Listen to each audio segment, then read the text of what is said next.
Hi, my name's Scott with Michigan Pool News. I'm here with Kevin Rodenbo from Aquatic Source, and this month the Michigan Pool News we're talking about budgeting, and Kevin and I have spent a little bit of time talking with the guys and just things that people need to think about on their yearly pool budgeting. I mean, one of them for the outdoors, it's kind of always, everybody knows you've got a budget for the open and close, and that's why I wanted to talk about other repairs they might need to budget for, Kevin, when they're opening and closing their pool. Typical opening and closing the pool, you're always gonna have problems with your pool surface, marcite, pebble tech, your stones and tile, and other repairs could be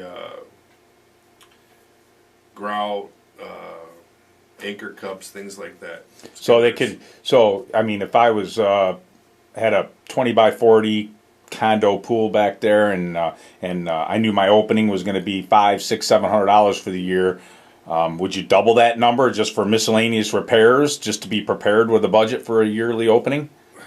Yeah, just to be prepared. Yeah, it's always good to have a little bit extra.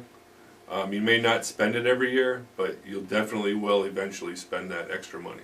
I know for us, I see a lot of skimmer repairs happening too on the outdoors at the openings. Yes, a lot of the skimmers, the newer skimmers, are thinner than the old ones, so they do crack underneath the freeze and thaw of the ground. Conditions, around the pool. eh? Yep. How about caulking around the pool area? Is that something that they should budget some? That should be done and inspected at least once a year.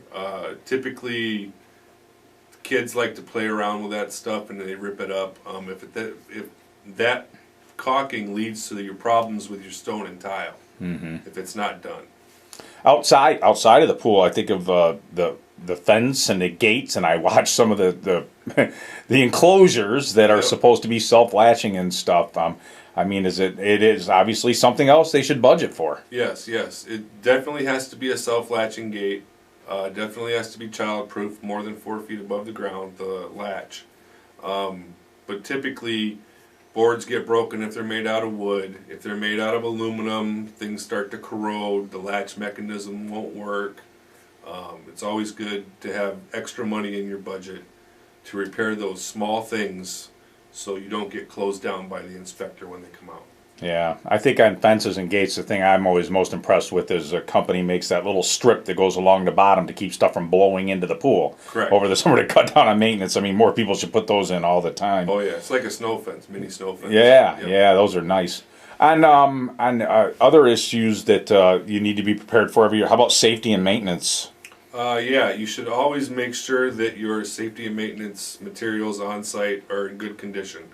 You don't want to have a broken strap on your spine board or a head restraint that has a broken strap. That's never good in case emergency shows up and something's broken. You always want to make sure your shepherd's hook is in good condition. It's not going to fall apart if you were to save somebody in the water.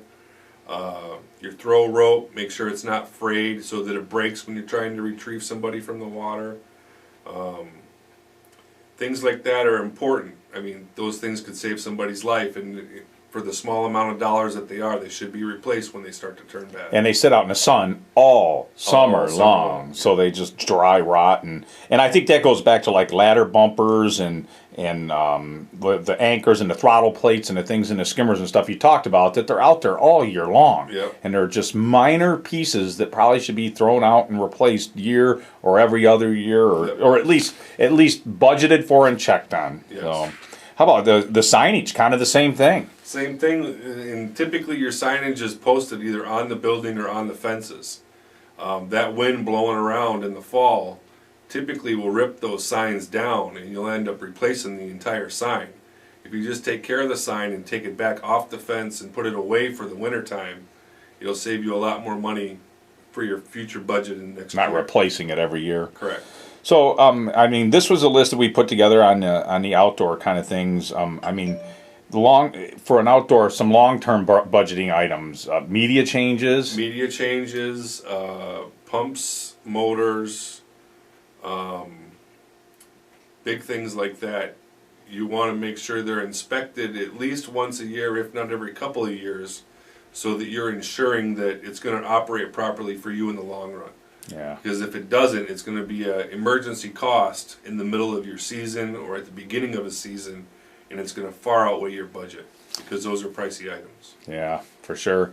All right. Well, thanks, Kevin. And I think that you'll find on the website this month about more long-term budgeting ideas and inspections, so that so people can see all the major things that might happen over the years and when they have to prepare for those. So. Correct. Yep. Thanks from Scott at Michigan Pool News, and Kevin from Aquatic Source. thanks. Bye-bye. Bye.